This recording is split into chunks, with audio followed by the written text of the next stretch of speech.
you all can remember what I said while I was talking, can you remind me? When I was talking about Mohbad, I said, number one, and I quote, both families don't want justice. Ebami Demole, put that in your left hand. Secondly, I said, and I quote, I said because I realized both families don't want justice, I said myself and one blessed auntie in America, she decided anyway, and I supported her moves. She decided we seek an advice from a barrister, a solicitor. Yeah, Sister MC, where have you been? Mo yin lati do yi. Okay, Shamagbo. Myself and a lady in America, blessed, beautiful sister, she put my attention to it, yeah? And she told me, she said, BJ, this is my observation. This is my observation. I can see that these both families does not want justice, which I have been seeing as well. But Mong Besara, yeah? She said, can we seek an advice of a barrister to know what to do? Because we can't just let this justice for Mohbad go under the carpet. I said, okay. So we got a son, we got a barrister, we seek an advice, and they said, yes, as a fellow Nigerian, we can seek justice, even without the intervention of the family. And we proceeded. But I'm not going to talk much. Wumi ati ma ri owo wa díẹ̀. Mi ní sọ nípa yẹn. Mo ti sọ fún yín, tó bá ti ṣe tán, I will come out with facts and figures. Am I communicating? Ẹ pẹ̀lẹ́ àǹtí Yẹmisí, ẹ lọ fún iye ọdún, ẹ pẹ̀lẹ́ má faralẹ̀ mà. Yeah. Now, Betty, just calm down. Don't talk to me here, please. You are not there. I am there. Can you calm down? Now, your cover song the mess kini Yeye Kudi see me. Me. So I joined Yeye Kudi's chat. Yeye Kudi, God bless you. You are doing a wonderful job. God bless you. I watched Yeye Kudi's chat. So I decided to come and I would have called on Yeye Kudi's chat, but unfortunately, I don't have Yeye Kudi's number.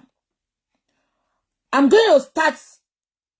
I never wanted to talk about this until Shengbo. No, it doesn't matter. Shengbo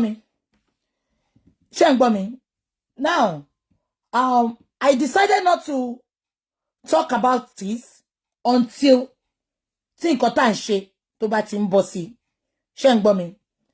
But unfortunately, because of àwọn ọ̀rọ̀ kan tí Yeye Kudi sọ, mo fẹ́ clear Yeye Kudi kí wọ́n sọ reason tí mo fi sọ pé àti bàbá o àti àwọn Wùnmí o wọn ò fẹ́ justice. Ṣé ń gbọ́ mi? Màá gbé yín débẹ̀ lọ́sàn yìí. Ẹ má kánjú o. Ẹ gbé àpótí kẹ́ gbé ice drink. Ṣé gbogbo yín rántí pé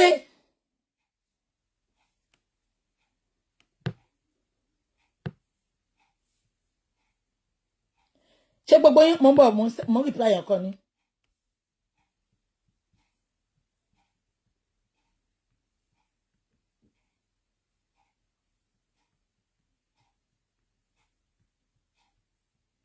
Mo ń bọ̀.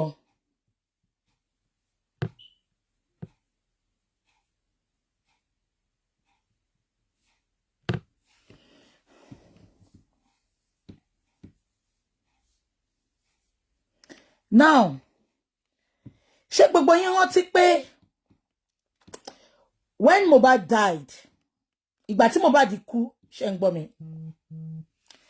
Ṣé gbogbo yín rántí pé ìgbà tí Mohbad tó ṣaláìsí, k'Ọlọ́run bá wa tẹ́ sáfẹ́fẹ́ rere, ẹ máa love and like, please. because I don't want this chat to come down. Mo tètè dá sí. Ṣé ń gbọ́ mi. DKY, God bless you. DKY no ma ṣẹlẹ́rìí mi díẹ̀.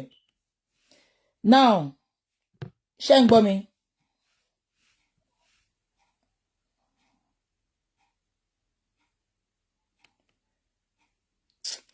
I don't know what you are sending to me. The last one they sent to me, mo get here. Exactly, yes. Emma rán mi létí sis mi ẹ ṣé ma. Ṣé ń gbọ́ mi. Emma bá mi love and like ẹ jọ̀ọ́ nítorí Ọlọ́run.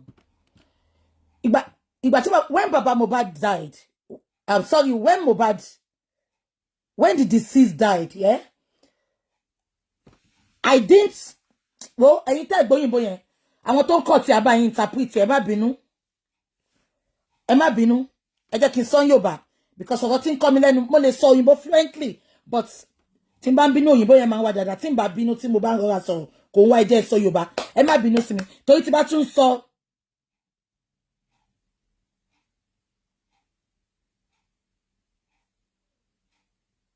ṣé ń gbọ́ mi tí n bá tún sọ Yorùbá yẹn máa dá yín padà sẹ́yìn ẹ jẹ́ sáré gbé yín débẹ̀. Now ìgbà tí Mohbad kú ṣé ń gbọ́ mi tètè dá sí because one mo rò bí pé Muslim ni wọ́n lọ ṣe tètè lọ rush kan fi sin. Ẹ má bá mi dé o. Number 2, God bless you DK, God bless you DK, just calm down my brother. Number 2, mo wò pé bàbá Mohbad wọ́n dá fi sílẹ̀ wọ́n support ẹ̀ ipò fẹ́ fìyà jẹ bàbá yìí. Ẹ má bá mi comment kẹ́ má bá mi concur sí nǹkan tí mo sọ lọ́sàn yìí. Ṣé ń gbọ́ mi. Ìgbà tí mo rí pé ẹ wá o ó dàbí pé bàbá yìí ò mọ̀ kankan pa ẹ̀ ṣé rántí mo dẹ̀ bọ́ta immediately mo yìí ní gbogbo chat yẹn lórí platform mi ò tí máa tún jù sí mo dẹ̀ bọ́ta immediately mo sọ pé bàbá yìí is just a victim of error ipe kẹjọ ẹ má jẹ́ ká bú mọ́ pé bàbá yìí ò mọ̀ kankan pa ẹ̀ ṣé gbogbo yín rántí ẹ má bá mi sọ yes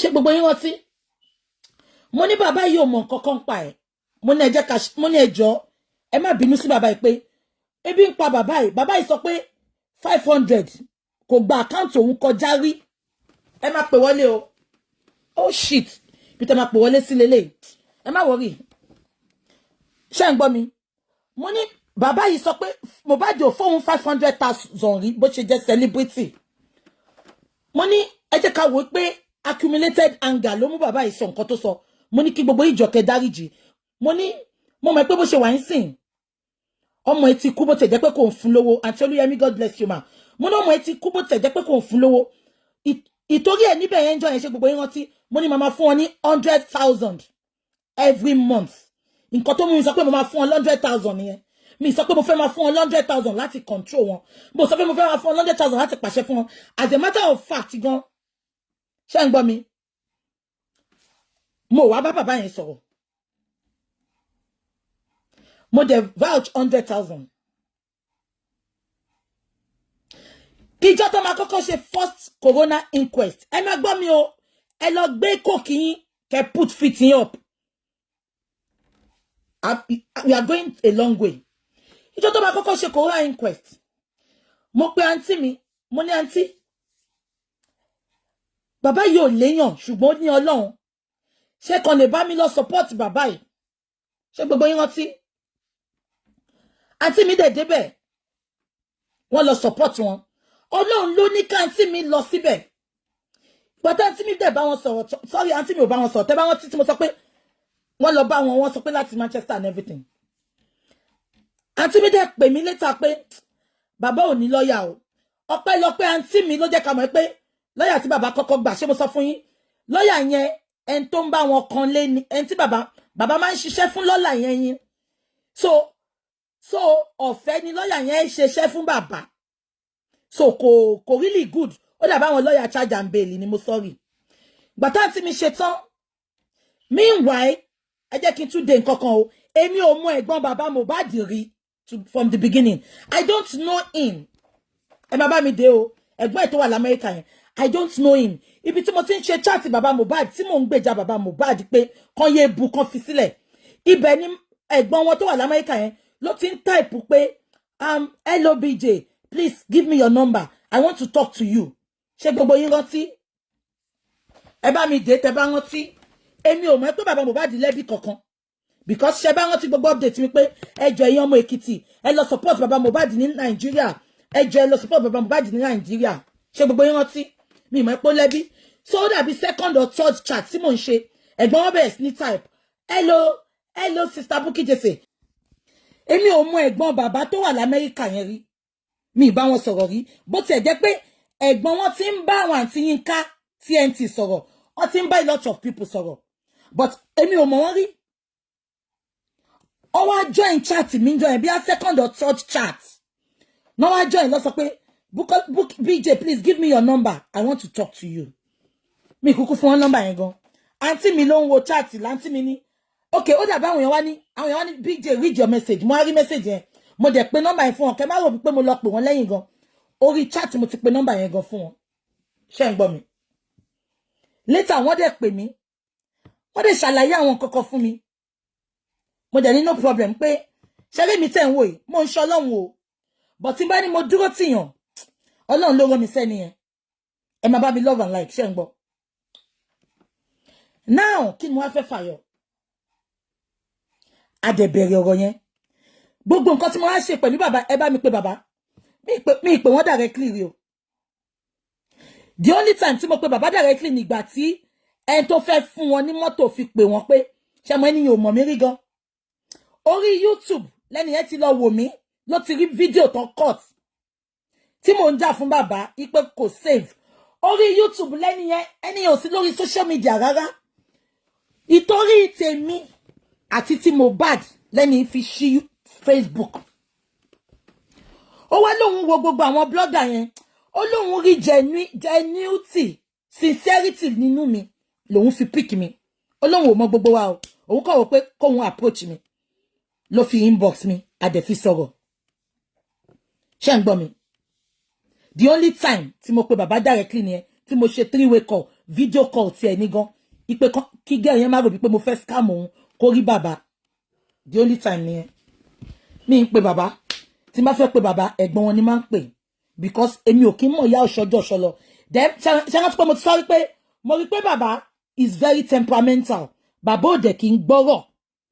Gbogbo ẹ̀ ni máa sọ lénìí. Mo yìí ń dúró dijọ́ tọ́rọ̀ bá máa ṣẹlẹ̀ ni.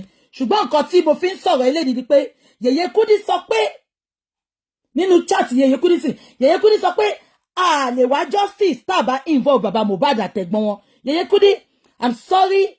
I stand to tell you that is incorrect. You can ask another solicitor in Nigeria. It is incorrect. As a good Nigerian, we can fight for justice without the intervention of the family. We are a concerned Nigerian. Am I communicating? So Yèyé Kudi statement Yèyé Kudi sọ yẹn. Ṣé ń gbọ́ mi? Ni mo ṣe sọ pé it is high time I have to talk.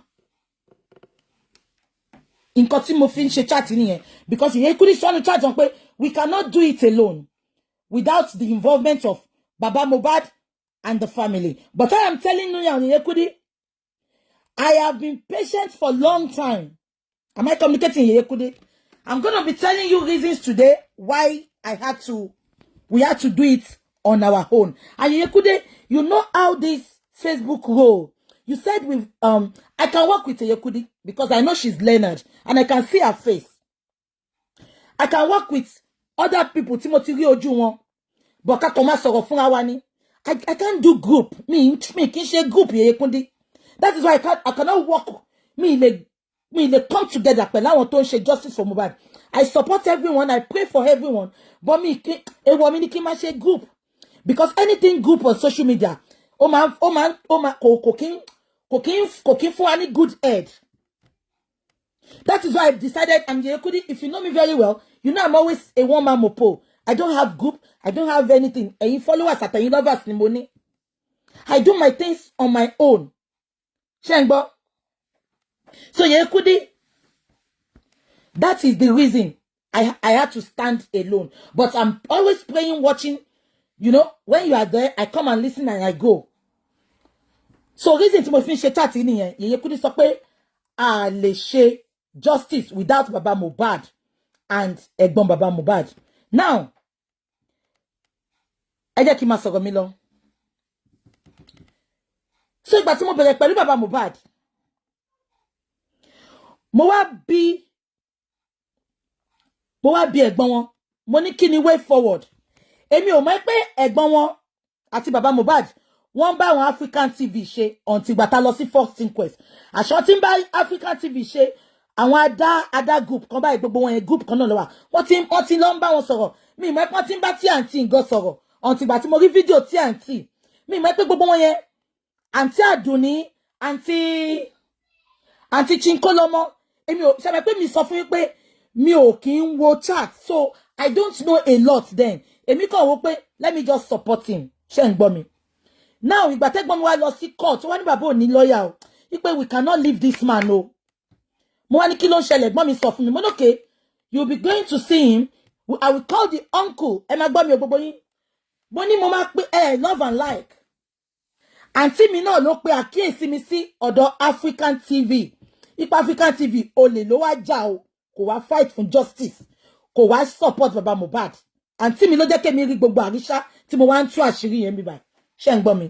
Ẹ máa bá mi confirm because tell ẹ confirm. You wait, Ifetayo, we are getting there. I'm talking, we are ẹ má kọ mi lójú. Tẹ́ bá ti ń comment tí ò ní meaning, ẹ má distract me. Ṣé ń gbọ́ mi? So, ìgbà tẹ́gbọ́n mi sọ pé àní lawyer ṣé ń gbọ́. Mo pe Baba Mohbad o. Mo pe ẹ̀gbọ́n Baba Mohbad. Mo ní wọ́n sọ pé kò sí lawyer. Ẹ̀gbọ́n Baba Mohbad sọ pé lawyer wà. Mo ní lawyer yẹn wọ́n máa sọ pé kò good. Wọ́n ní no lè lé lawyer yẹn ló wá lé ńsìn yo. Wọ́n ní lè lé ẹ má gbọ́ o. A sọ pé àwọn wá justice. Ẹ sọ pé the lawyer was there for him. So wọ́n lè lé. Bó tiẹ̀ jẹ́ pé lawyer yẹn ò good, lawyer yẹn ló wá lé ńsìn yo. Ṣé ń gbọ́ mi? Now, wọ́n sọ pé the lawyer was there for him and the lawyer ẹ má gbọ́ o. The lawyer does not want to work with anybody. Lawyer tí ò mọṣẹ́ tó lóun ò fẹ́ bẹ́ anybody work. Ṣé ń gbọ́ mi? Now, èmi dẹ̀ mo máa ń respect decision èèyàn gan. Bí bọ́n ṣe sọ, mo dẹ̀ ni mo ti gbọ́. Ìgbà African TV náà, mo pe uncle wọn. Ṣé ń gbọ́? Mo ń pe uncle wọn. Mo ní wọ́n sọ pé African TV olè ni. Mo ní kò is not in the position láti ṣe anything fún bàbá. On no wa cash out ni. Ṣé ń gbọ́ mi? Uncle yẹn dẹ̀ sọ pé kí n jẹ́ káwọn pe bàbá. Wọ́n dẹ̀ pe bàbá. Ìgbà tó pe bàbá, ẹsẹ̀kẹsẹ̀ bàbá ò tiẹ̀ jẹ́ ká sọ̀rọ̀. Bí uncle wọn ṣe ṣàlàyé fún wọn báyìí ni bàbá sọ pé mi ní fi sílẹ̀ o. Mi ní fi sílẹ̀ o. Nǹkan tó máa mú mi fi sílẹ̀ ni pé mo fẹ́ rí evidence pé olè ní African TV. But kí ni mo ṣe? Mo tún dákẹ́. Bàbá pariwo sọ̀rọ̀ yẹn jọ yẹn ni with commanding tone. No, mi ní court African TV. The only time tí ma court African TV ni pé mo fẹ́ rí pé evidence pé olè ni. Bí ṣe dákẹ́ ní ìjọ yẹn. Ẹ̀gbọ́n wọn gan ṣe hello bí ṣe dákẹ́ ní. Mo ní mo wà ń bí. Ṣé ń gbọ́? Bàbá ní tóun ò bá evidence. Òun ò ní stop. Bí bàbá ṣe wá sọ kíní yẹn.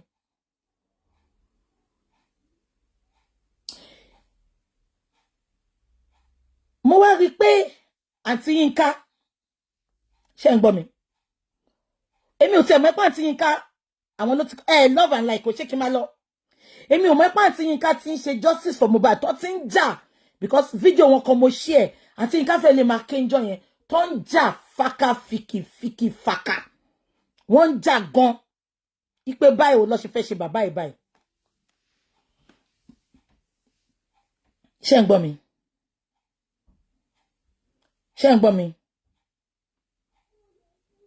Now, ìgbà tí mo ń jàjà tí mo ṣe ìgbà tí mo ṣe chat bàbá ńjọ́ yẹn pé o lè ní African TV. Àǹtí Yínká pè mí. Wọ́n pe àkíyèsí mi fún kankan. Ṣé ń gbọ́ mi? Ṣé rí, wọ́n ní tí ojú bá ń ṣepin, tí a bá yọ pin ká fi wọn ojú máa ṣepin lọ ní. Ẹ gbàgbé, you know me, I don't stand with lies, I don't stand with rubbish. Ṣé ń gbọ́ mi? I will tell Baba where he's making a big mistake. Ṣé ń gbọ́ mi? And I don't care. I'm not throwing him under the bus. Baba has a very thick skin. Ẹ gbàgbé, I'm telling you this for free now. Ṣé ń gbọ́ mi? But I have to tell him the truth. It is like nobody is telling him the truth. And he's continuing doing that nonsense. I'm not backing down on fighting for justice for Mohbad. I'm not backing down. But if Baba Mama ṣe lọ bẹ́ẹ̀ yẹn, no, somebody has to correct him. I'm not. Me ṣe and to man support nonsense. I have been tolerating for a long time. Ẹ jẹ́ kí n máa sọ lọ. Àǹtí Yínká pè mí níjọ́ tí mo ṣe show fún máa yẹn. Wọ́n ní BJ, yára láti gbọ́rọ̀, lọ́ra láti fèsì. Wọ́n ní kí ló ṣẹlẹ̀ àǹtí mi. Wọ́n ní fine. Ṣé ń gbọ́, I'm going to block you, Anna too. If you think you can come here, ṣé ń gbọ́, to come and talk nonsense. And you're lórí Bukky tí mú mi. Nǹkan tó bá ń gbogbo yín kẹ́ fira yín ṣe. I am just fighting for Mohbad now. Because Baba go ready pé kéèyàn support wọn. Baba go ready pé kéèyàn ja ìjà yìí dópin fún wọn. And I'll be putting my points out there for you today. It's not about agídí nìkan. Ṣé ń gbọ́ mi? Ẹ máa gbọ́ lọ. Because kò sígbà tọ́wọ́ ìgàn ní jáde. Because I have to be accountability for everything tí mo ṣe lórí chat nípa Mohbad. Ẹ máa love and like. Àǹtí Yínká pè mí, wọ́n ní BJ. Yára láti gbọ́rọ̀, lọ́ra láti fèsì. Mo ní kí ló dé àǹtí mi. Mo mọ̀ pé àǹtí Yínká sọ pé mo mọ̀ pé African TV ó lè ní o. Ṣé ń gbọ́ mi? Àǹtí Yínká ní yára láti gbọ́rọ̀, lọ́ra láti fèsì. Àǹtí Yínká ní BJ, Baba Mohbad mọ nǹkan tó ń ṣe o. Baba Mohbad ò sí London duress. Ṣé ń gbọ́, kó tó sign kíní yẹn pẹ̀lú African TV. Ṣé ń gbọ́. Mo ní kí lẹ mean àǹtí mi. Wọ́n ní kò sí London duress o. Wọ́n ní àwọn làwọn kọ́kọ́ support Baba Mohbad. Wọ́n nígbà tí African TV wá bá wọn pé kọ́ wá kọwọ́ bọ̀wé. Wọ́n ní àǹtí Yínká pé àwọn. Wọ́n ní àǹtí Yínká. Wọ́n ní Baba Mohbad pé àwọn. Ṣé ń gbọ́. Wọ́n ní Baba Mohbad pé àwọn ìgbà tí African TV sọ pé kí Baba Mohbad wá kọwọ́ bọ̀wé.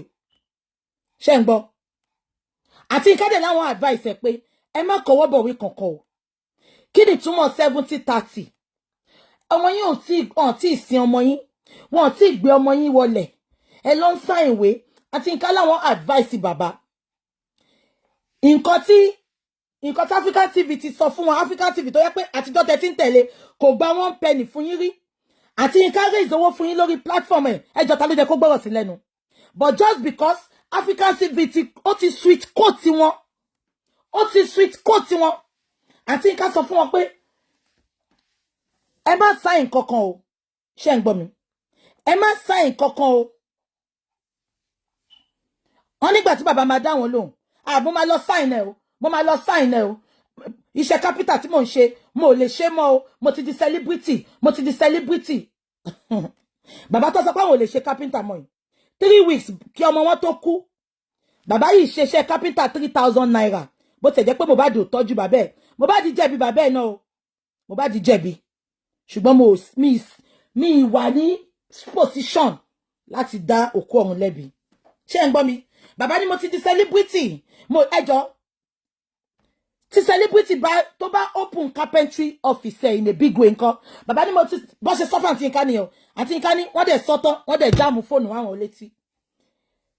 Mo sọ fún gbogbo yín àbí mo sọ fún yín bá mi confirm. Mo sọ fún gbogbo yín pé sùúrù tí mo ní lórí ọ̀rọ̀ bàbá. Many of you ẹ ti block wọn gan. Ṣé ń gbọ́ mi? Àǹtí Yínká ní àwọn tẹ̀ yín advice wọn ní mo máa sign ẹ o, mo máa sign ẹ o, mo lè ṣiṣẹ́ kinní kan mọ́, mo lè ṣiṣẹ́ mọ́. Àǹtí Yínká ní ó dẹ̀ drop phone máwọn létí.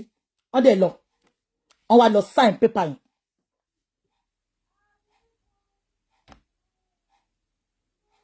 Ṣé ń gbọ́ mi?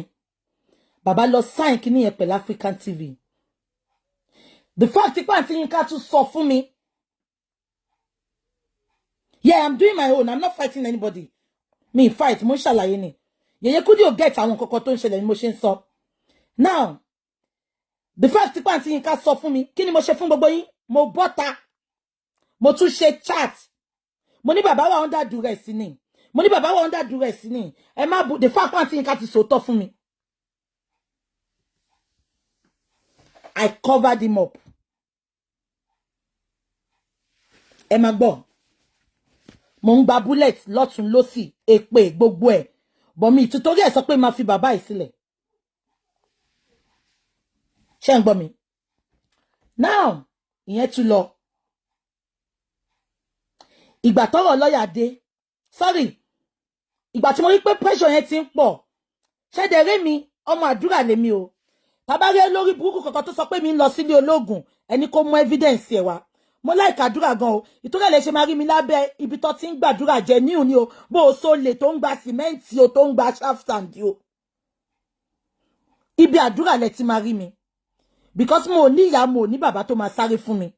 Ṣùgbọ́n mo ní Ọlọ́run. Ṣé ń gbọ́ mi? Now, mo wá wò pé ṣé gbogbo yín rántí tẹ́ bá rántí kẹ́ bá mi confirm. Ṣé gbogbo yín rántí ìjọ kan tí mo ń ṣe chat tí mo ní bàbá ẹ ní di gbogbo ẹjọ́ ìmọ̀. Mo ní ẹ lọ kúnlẹ̀ fún Ọlọ́run, kẹ́ lọ sunkún fún Ọlọ́run. Ṣé gbogbo yín rántí? Ṣé gbogbo yín rántí? Mo ní ẹ lọ kúnlẹ̀ fún Ọlọ́run, kẹ́ lọ sunkún fún Ọlọ́run. Ṣé ń gbọ́ mi? Tẹ́ bá rántí kẹ́ bá mi confirm. Mo ní bàbá time tẹ́ why you need to get close to God. Lọ pé àdàbí sí Ọlọ́run lọ́rùn. Lọ sunkún fún Ọlọ́run. Ọlọ́run á fojú àṣebí wọn, á gbé ìjà ìjà. Ṣé ń gbọ́ mi? Bí ṣe sọ̀rọ̀ yẹn tó ń jọ yẹn, èèyàn kan pè mí. Very top person. Ó ní BJ, mo wo chat sensing, mo gbọ́ nǹkan tó sọ. I am going to introduce you to somebody. I don't want to mention the person's name. Ṣé ń gbọ́? When I mean somebody, tàbá ní nínú Christendom, tàbá máa fi ka 1, 2, 3. Èèyàn tó ga nínú tó ga tí gbogbo ayé tó ń wárìrì tó ń bẹ́rí fún ni nínú Christendom. Lára àwọn mọ́mì tó ń wò mí jọ yẹn, wọ́n pè mí, wọ́n ní mo gbọ́ nǹkan tó sọ pé kí bàbá Mohbad lọ gbàdúrà. Ó ní ìdí àdúrà lóòótọ́ ìtorí òun gan ogún àánú ayé ẹ̀. Ṣàmì pé mi náà dẹ̀ sọ. Ṣé ń gbọ́ mi? Mo dẹ̀ pé àǹtí mi. Mo ní ẹ máa lọ mo ní ẹjọ́ bàbá ò lè ṣe kíní lásán o. Ẹ máa bá mi support ẹ. Mo ní báyìí, ẹ lọ síbi báyìí, ẹ máa rẹ́ni báyìí, ẹ lọ síbi báyìí. Wọ́n dẹ̀ débẹ̀ lóòótọ́. Wọ́n fi ọwọ́ wọn wọ̀ wọ́n. Ẹni tó jẹ́ pé lómi ń lo 5 years kò tí ì rẹ́ni sójú. Ìjọ tán débẹ̀. Ìjọ tán débẹ̀, wọ́n rí ẹni yẹn. Ẹlòmíì ń béèrè lọ́wọ́ àǹtí mi dè ní pé báwo lẹ ṣe ṣe? Ìtorí gbogbo ẹ̀yin tẹ́ ń sọ pé mo ń bínú o, mi ì bínú o. Ẹ bá mi love and like. Ẹni tó bá lè ṣe lé iṣẹ́, mo fẹ́ yẹ kẹ́ sọ fún mi ibi tí mo ti jẹ̀bi. Ṣé ń gbọ́ mi? Ìgbà tó wá rí wọn, ṣé ń gbọ́ mi? Bọ́láńlé, I'm gonna block you. Ìwọ ló mọ̀dí olórí burúkú tẹ́ ń fẹ́ síta. Èmi ò sọ pé ìsínú gúùpù kankan. Mo kàn fẹ́ support bàbá Mohbad ni. Justice lèmi ń wá. Justice. Meanwhile, mo ti gbà pé DKY pè mí ìgbà tá rí pé lọ́yà yẹn ò dá. Lọ́yà yẹn. DKY pè mí láti America. Ó ní BJ. Èèyàn kan pè mí láti Nigeria. Lawyer gidi ni. Kò ṣe àwọn charge and bail lawyer. Wọ́n fẹ́ ṣiṣẹ́ fún bàbá Mohbad lọ́fẹ̀ẹ́. Tán ní gbowó. Wọ́n ti ní lawyer ńgbà yẹn o. Lawyer tí bàbá Mohbad ń ṣiṣẹ́ fún lọ ní o. Ẹ má bá mi love and like. Ìgbà tí DKY dé sọ. Èmi dẹ̀ mo sọ fún pé mi kì í fa orí lọ́wọ́ olórí. Mo pe ẹ̀gbọ́n bàbá Mohbad. Mo ní èèyàn mi kan o. Ẹni tí mo mọ̀ dáadáa ni. Àwọn tí ẹ pè ní Nàìjíríà, wọ́n fẹ́ gba lawyer, wọ́n ní lawyer fún bàbá Mohbad tán máa sanwó. Mo láti fún uncle bàbá Mohbad tó wà ní America yẹn. Mo fún wọn ní nọ́mbà DKY, mo fún DKY náà, mo ní kó connect. Ẹ má gbọ́ o. Wọ́n connect, wọ́n sọ̀rọ̀. DKY ò ní nǹkan tó fẹ́ lọ ṣe ní Naija. Ẹ jẹ́ kí n sọ fún yín sìn, DKY kò ní nǹkan tó fẹ́ lọ ṣe ní Naija. Ìtorí bàbá Mohbad àti lawyer yẹn ló ṣe lọ. Wọ́n ní kí bàbá Mohbad mówó wá o. Ẹni ẹlẹ́ni travel tí a dẹ̀ ti sọ gbogbo itinerary fún ẹ̀gbọ́n bàbá Mohbad pé kó sọ fún bàbá Mohbad.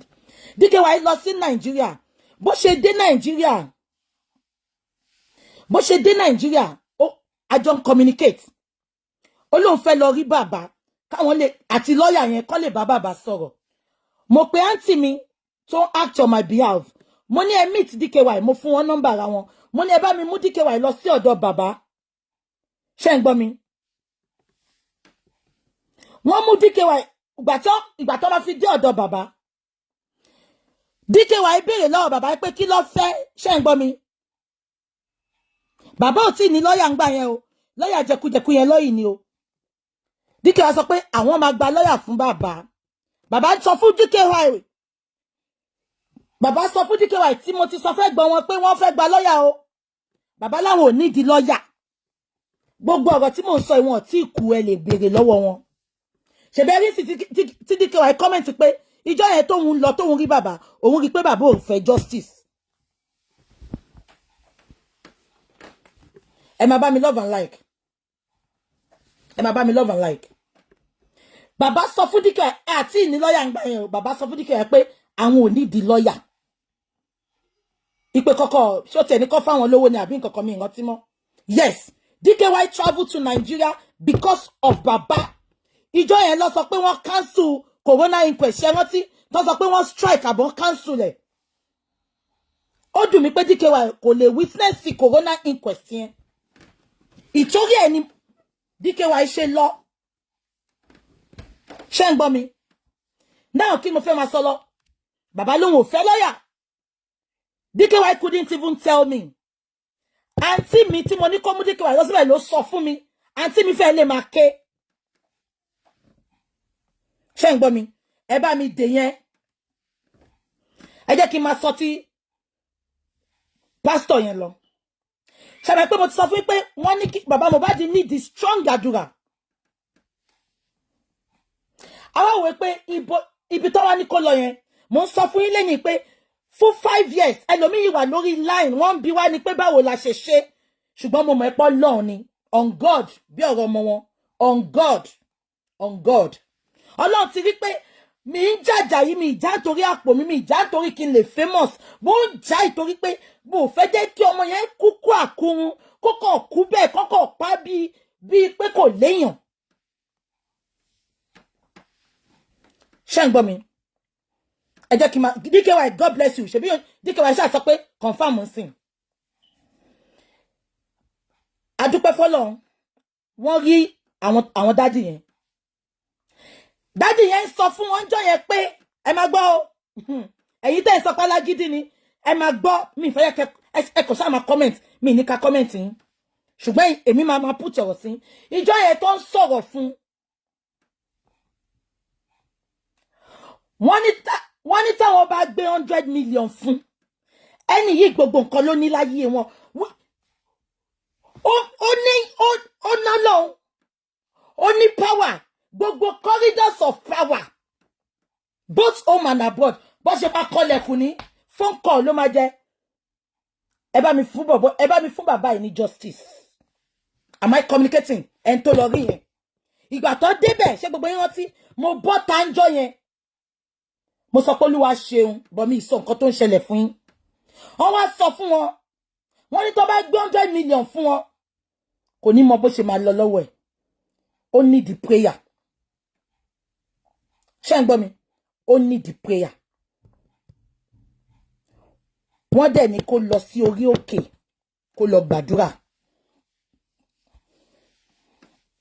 ẹ̀yin tẹ́ bá ti dé orí òkè rí ẹ mọ̀ pé orí òkè àwọn ilé máa wà ń bẹ̀ ibi tẹ́ máa dé sí ó lè dá dúró oṣù kan gbogbo food bills yẹn over 500,000 sister mi ò tí kú ẹ lè pé èmi tí mo kó fún wọn ni come and lack anything àwẹ̀ àtàdúrà lọ́lọ́ngbà ń bẹ̀ yẹn o kò sóúnjẹ àwẹ̀ àdúrà gidi deliverance gidi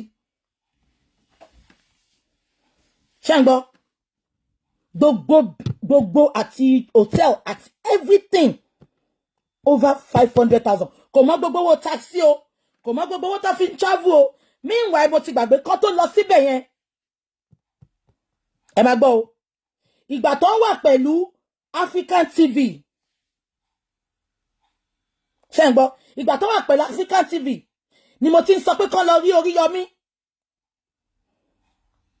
bàbá lòun ò lọ rí Oríyọmí ìtorí African TV ti sọ pé kó má lọ mo ṣáà ń tẹnumọ́ ẹ lọ rí Oríyọmí ọ̀nà àwọn ò lọ ìgbà táwọn àti African TV wá jà nǹkan tẹ́lí wọn tó ṣe lọ bá Oríyọmí nìyẹn ṣé ń gbọ́ mi Oríyọmí tó lọ bá yẹn náà ẹ bèrè lọ́wọ́ ẹ̀gbọ́n mi tó fi dé Ìbàdàn yẹn taxi on charter mọ́tò lọ ni o wípé bàbá yìí wọn gbọ́dọ̀ máa rí inú bus àǹtí mi ò tí kò ẹ bèrè wọn charter mọ́tò lọ ni wọ́n gbé Uber lọ ni 100,000 ni mo fún wọn jọ yẹn ẹ jọ̀ọ́ ṣé mo bọ́ta wá bèrè lọ́wọ́ anybody ọ̀rọ̀ ló débẹ̀ because gbogbo yín kàn wò pé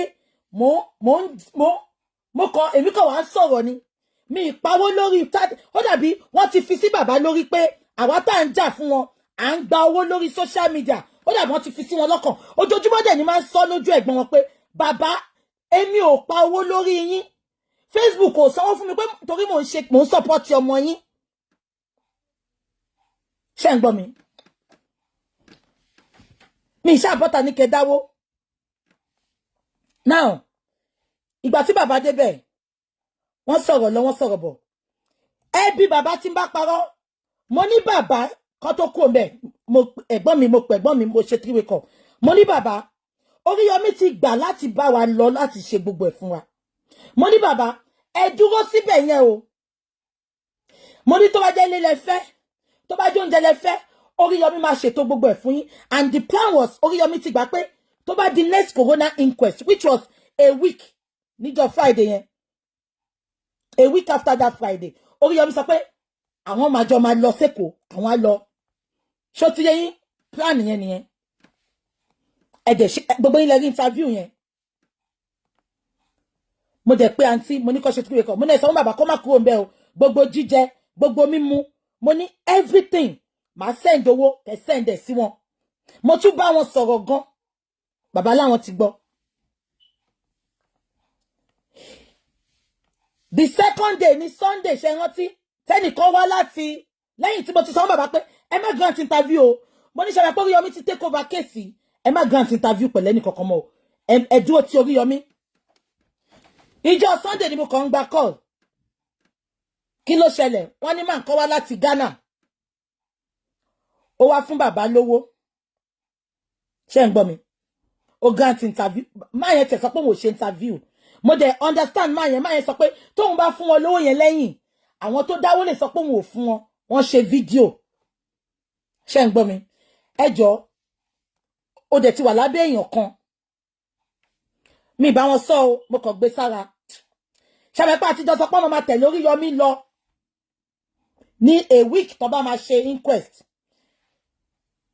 2 days after ni bàbá pé ẹ̀gbọ́n àǹtí mi ipò òun lọ sẹ́kọ̀ọ́ Èkó kẹ̀ kí lẹ fẹ́ lọ ṣe kò ṣe plan wa nìyẹn Oríyọmí ò tí sọ pé òun ò ṣe mọ́ o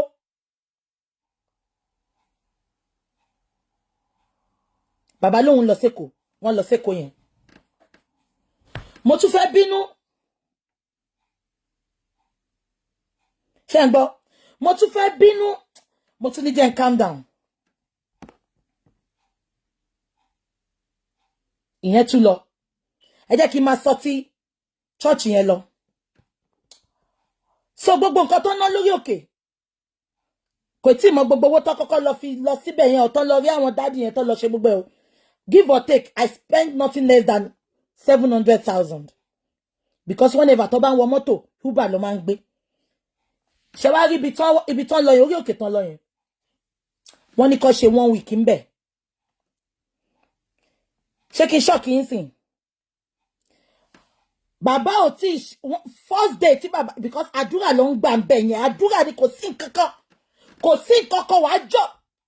Mo ń sọ fún yín pé àwọn olówó ayé ń wà ń bẹ̀ so kò ń ṣe pé àwọn elébi ló wà ń bẹ̀. Wàá jọ̀wọ́ gbogbo nǹkan ẹ sílẹ̀ fọ́lọ́run àdúrà àtàwẹ̀. Ìgbà tó bá kọ́kọ́ bẹ̀rẹ̀ first àdúrà fún bàbá from nowhere lẹ́ni yẹn pè mí jọ pé ó fẹ́ fún bàbá mọ́tò. Ṣẹ́rágbára àdúrà. The second day ni Wùnmí pé bàbá tó bẹ̀rẹ̀ sí ní ṣépè tédìdì. The second day. Ìtúrẹ́ mo ṣe ń wo àwọn bus rat yẹn tó sọ pé ṣé kí n sọ fún yín náà. The second day ni èdìdì Wùnmí tó pé bàbá tó bẹ̀rẹ̀ sí ní ṣépè. Agbára àdúrà ni. Bàbá gan fẹnu ara ẹ̀ sọ pé ó dàbí nǹkan kan ń bọ́ lára òun ni. Ṣé ń gbọ́ mi? Now kí ni mo wá fẹ́ fàyọ lọ́sàn yìí? Ṣé rí bàbá, I'm going to be honest with you. Mohbad is surrounded by greedy family. Baba, I will be honest with you today. Mo ṣàánú anybody mọ́. Ojú àánú mi ti fọ́. Mo fẹ́ mọ ẹni tó pa Mohbad mo fẹ́ wá justice fún. Nǹkan tó bá wọn any family. Ìjẹkújẹ olè gbogbo yín lẹ fi pa ọmọ yẹn. Mohbad lèmi fẹ́ wá justice fún sìn. Tí n bá ń ṣojú àánú mi ní get justice yẹn. Greediness ni gbogbo wọn fi pa Mohbad. Greediness. Ẹ jẹ́ kí n máa sọ lọ. Ọwọ́ àánú bẹ̀ yẹn. Ṣé rántí pé mo sọ fún yín pé ọ̀sẹ̀ kan ló jẹ́ kán lò. Ìgbà tó wà nù bẹ̀ yẹn. Ó ti ṣiṣẹ́ dé. Ó ti ń pray yẹn I think ìjọ Wednesday.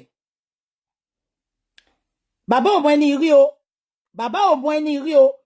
Ẹni kọ́ lọ wọ́kọ̀ bá pé ẹ̀yin ni dáàdi Mohbad kíníkan èmi ni ẹ máa gbọ́ ẹ̀yin tẹ́ ń sọ fún mi pé ẹ jọ̀nà ṣé èpè tún nìyẹn ẹ máa gbọ́ o. Ẹni yẹn wá lọ bá wọn ẹni yẹn náà wá gbàdúrà níbẹ̀ yẹn ni o. Bàbá ò mọ ẹni yẹn rí o. Ẹni yẹn lọ bá bàbá ẹ̀yin ni dáàdi Mohbad èmi ni àǹtí mi ò sí ń bẹ̀ o. Wọ́n jọ sọ̀rọ̀ láàrin ara wọn. Sunday àbí Saturday ló yẹ kí bàbá yìí kúrò ní ibẹ̀ yẹn fún the first 7 days. Ṣé ń gbọ́?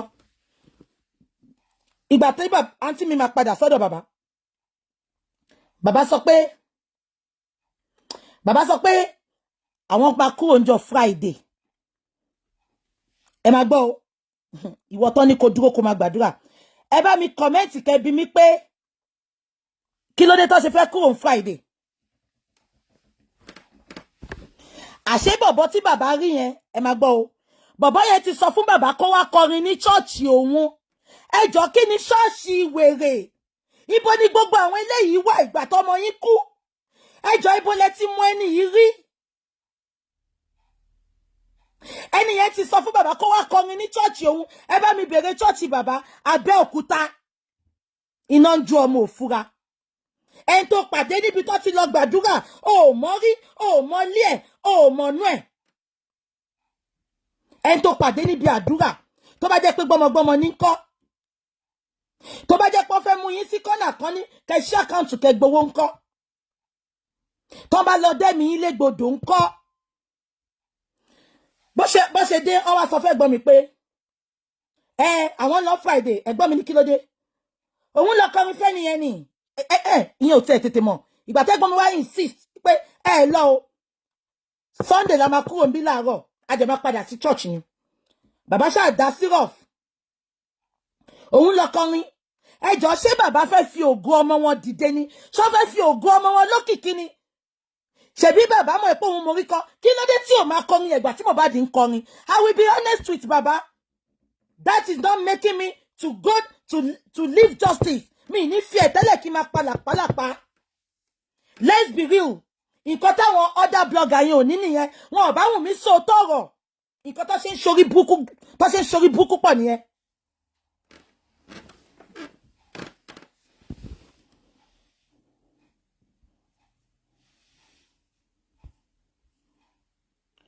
Mo ń bọ̀.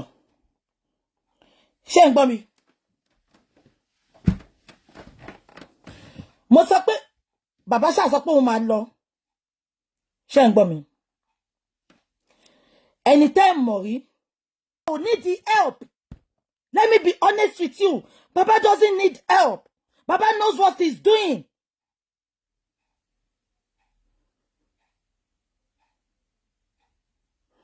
Mo sọ fún yín pé èyí tó bá lè gba nǹkan tí mo gbà lọ́wọ́ àwọn people yìí ẹ bọ́ síta. Call him. Will he even pick your call? Ẹ jẹ́ kí n máa sọ̀rọ̀ mi lọ. Mọ gbogbo bullet tí mo gbà ṣá. Mọ gbogbo bá ṣe ń ṣépè ṣá. Kí bàbá tiẹ̀ wá wọ ẹyọ kan yẹn. Kò tiẹ̀ máa gbọ́rọ̀ sáwọn tó support ẹ lẹ́nu tó ń fẹ́ rere ẹ. Ẹ jẹ́ kí n máa sọ lọ. I don't care. Ṣé tí nǹkan tó ń pa wá kú láyé ni. Ẹ máa fọwọ́ bò nǹkan mọ́lẹ̀ ní sòótọ́. Ẹ máa fọwọ́ bò nǹkan tí nǹkan yẹn bá wá ṣẹlẹ̀ tán. Ẹ wá máa sọ pé so you know all this. Ẹ máa fọwọ́ bò nǹkan mọ́lẹ̀. Why are we like this? Why? Mo sọ fún àwọn family ò ní justice for Mohbad. Kò dẹ́ ṣe pé mo dédé bọ́ta. Kúdí sọ pé a lè rí justice. Tá bá involve family. Mo dẹ̀ ń ṣe ń sìn kí gbogbo àwọn blogger lè máa pọ̀ pé we can get justice without the intervention of these two families. Because they don't want justice as far as I'm concerned. Olórí burúkú Wùnmí Apọkọjáyé kò wá justice. Bàbá náà kẹ̀rẹ́ wọn ò wá justice. Nǹkan mi ni gbogbo wọn wá. I'll be factual. I'll be real. Mo dẹ̀ ti sọ ìyẹn ò stop our concerned citizen ká wá justice. There is no threat to Baba's life. Let me continue. Bàbá fẹ́ lọ kọrin fún ẹni tó mọ̀ rí ní Abẹ́òkúta. Àǹtí mi tún sọ fún wọn pé bàbá yẹn tẹ́ ẹ̀ mọ̀ rí ni. Kí lẹ fẹ́ lọ ṣe l'Abẹ́òkúta? Tó bá pa yín kọ́, òun máa lọ o. Kò dẹ̀ sí kankan tẹ́yàn kọ́ lè fòun ṣe. Àǹtí mi wá stand on her feet ńjọ́ yẹn. Ó sọ̀rọ̀ sí. Ó sọ̀rọ̀ burúkú sí. Ìpè kí lẹ fi ra yín pè náà? Ṣé fi pé ẹ wà entitled sí nǹkan tí gbogbo èèyàn ń ṣe fún yín ni? Ṣé ọmọ wa ni bọ̀bọ̀ yìí ni? Ṣé ọmọ wa ni? Ọmọ yín ni. Òun fi pé ẹ̀yin gan ló jẹ́ kí tara ọmọ abiyamọ. Àbí kò yé yín? Ẹ̀yin gangan ló jẹ́ kí ìtara abiyamọ mú kò ń ṣàwà. Àǹtí yẹn sọ̀rọ̀ sí. Ṣé ń gbọ́ mi? Àǹtí yẹn sọ, I'm not doing anything, please. I'm just for justice for Mohbad. Don't involve me in anything.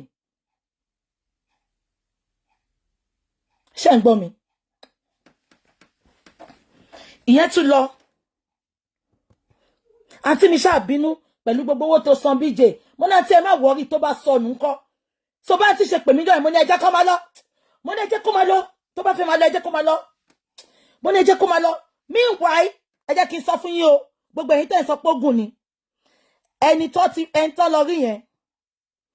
Ó ti promise wọn nílé. Ṣé ń gbọ́? Because a ti sọ fún wọn pé ibi tí bàbá wà yẹn kò save. Ó ti promise wọn nílé. Wọn ò rate ẹ̀ fún wọn o. Wọ́n fẹ́ fún wọn nílé. Ó ti promise wọn nílé. Ó ti promise wọn ní ẹni yẹn ló fẹ́ fún wọn ní sand. Ṣé ń gbọ́? Ẹni yẹn ló fẹ́ fún wọn ní sand.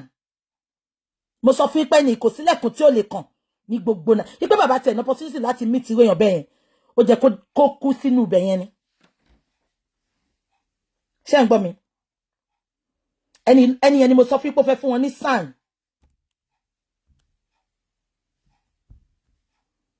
Ṣé ń gbọ́ mi? David Tọ́pẹ́ olórí burúkú, you are blocked. Aláyé bàjẹ́. Ṣé ń gbọ́ mi?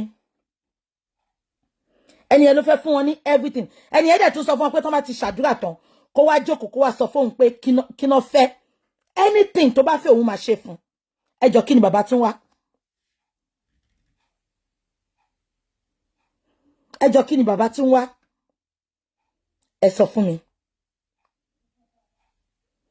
ẹni yẹn fẹ́ fún wọn ní sàn ó ti sọ pé àti sọ fún wọn pé bàbá ò safe níbi tán wà yẹn ó fẹ́ fún wọn nílé gift ni o kò ń ṣe pọ́n fẹ́ ṣóyé yín kí ná tún wá ìgbà ẹ̀gbọ́n mi ṣá anyway ẹ̀gbọ́n mi ṣá wá pa wọ́n tì ẹ̀gbọ́n mi ṣá wá pa wọ́n tì ó wá kò ṣáà ta sí wọn gbogbo Friday gbogbo Thursday Wednesday lẹ́ni yẹn rí wọn ṣé ń gbọ́ gbogbo Thursday ẹ̀gbọ́n mi ò ta sí wọn ó dàbá wọn náà wá rówó wọ́n ṣá wá padà ó ṣá lọ bẹ́gbọ́n mi òun ò lọ mọ́ ṣe rí ibi tá a sí ní kọ́ lọ gbàdúrà yẹn ìṣòdó dà pé a fọ́ọ̀sì wọn lọ mo ní mi á rí opportunity yẹn èmi ọlọ́run ṣe dàbà fọ́ọ̀sì wọn lọ ìjọ tó máa kọ́kọ́ lọ rí ẹni yẹn gan a ti sọ fún bàbá pé wọ́n máa lọ rí ẹni yẹn ẹ máa gbọ́ a ti sọ fún bàbá pé wọ́n máa lọ rí ẹni yẹn níjọ Sunday àbí Thursday ìgbà tá tí máa pe bàbá pé à ń lọ lọ́la o ìgbà tó máa pe bàbá wà lọ́nà Èkìtì bàbá wà lọ́nà Èkìtì àǹtí níbi tá fẹ́ lọ ńkọ́ wọ́n ń retí wa òun lọ sékìtì o àǹtí mi bá sọ pé anything tó bá máa kọ́ sí òun á fún yín as a matter of fact gan èèyàn kan wà ń bí tó sọ pé ó gbówó wá fún yín ni ó gbé kinní kan wá fún yín ni ẹ máa bọ̀ lọ́la nǹkan tó ń bàbá ọ̀tàn bàbá padà wá sẹ́kọ̀ọ́ ni òtán fi kọ́kọ́ lọ rí ẹni yẹn for the first time àlẹ́ tó bá lè tolerate gbogbo ilé ṣé mo tán mọ́ wọn ni ṣé mo mọ̀ wọ́n rí ni ọmọ wọn ló kù náà ṣé ń gbọ́ mi now bàbá ò sọ fún mi pé òun lọ sí studio wọn ò sọ fún mi pé òun fẹ́ kọrin mo kàn rí tó ju orin yẹn fún mi ní mo ní kí ni gbogbo eléyìí mo ní old video ni pé kò ṣe new video mo ń jà meanwhile ṣé gbogbo yín rántí pé mo sọ fún yín pé ṣé rántí tí mo sọ fún yín pé ṣé gbogbo yín rántí tí mo sọ fún yín pé tí bàbá bá fẹ́ kọrin mo lẹ́yìn tó lè mú wọ studio tó máa ṣe everything ṣé ń gbọ́ mi àtijọ́ sọ àfi bó ṣe ju kíní bàbá fún mi tó record tí bàbá lọ kọ now ẹ jẹ́ kí n sọ tòótọ́ fún yín lè nísìn gbogbo yín sọ pé orin ni bàbá fi express feelings ẹ̀ no orin kọ́ bàbá lè bá fi express feelings ẹ̀ but bàbá fẹ́ fi ikú ọmọ wọn ní òkìkí you can unfollow me èmi ò back down lórí ọ̀rọ̀ Mohbad ṣé ń gbọ́ ẹ jẹ́ ká mú lọ́tọ̀ọ̀tọ̀ as a matter of fact Wùnmí máa rí ọwọ́ wa very soon I am not backing down ó máa rí ọwọ́ wa very soon ṣé ń gbọ́ mi with evidence máa wá fi wọ̀nyí bí so èmi ò dá àwọn bàbá lóhùn mo kàn fẹ́ pa wọ́n tì ni kó má kó sí gbogbo family wọn bá mi ṣé ń gbọ́ now ìgbà tá ti sọ fún yín pé ẹ máa kọrin o ṣùgbọ́n you will sing it at the appropriate time mi mọ̀ gbà tí bàbá ibi tí bàbá dẹ̀ lọ yẹn náà bí ṣe gbọ́ wọ́n ní bàbá tún kọwọ́ bọ̀wé ń bẹ̀ yẹn bàbá tún ti sign pẹ̀lẹ́ tó promote ẹ̀ yẹn ṣọ́ fi ṣe bàbá kó máa kọwọ́ bọ̀wé ni wọ́n náà tún ti kọwọ́ bọ̀wé ní production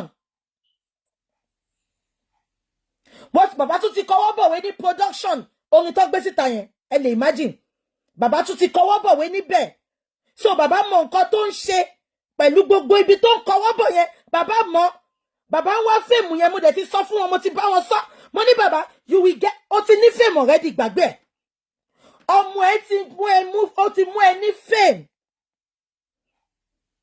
anyway tẹ́ bá dé bàbá Mohbad ló ń sọ ẹ ti ní fèmù already ẹ má kọjú lábẹ́ gbóná kó má bàa jó yín lẹ́nu nǹkan tí mò ń sọ fún wọn lójoojúmọ́ nìyẹn ojoojúmọ́ mo ní bàbá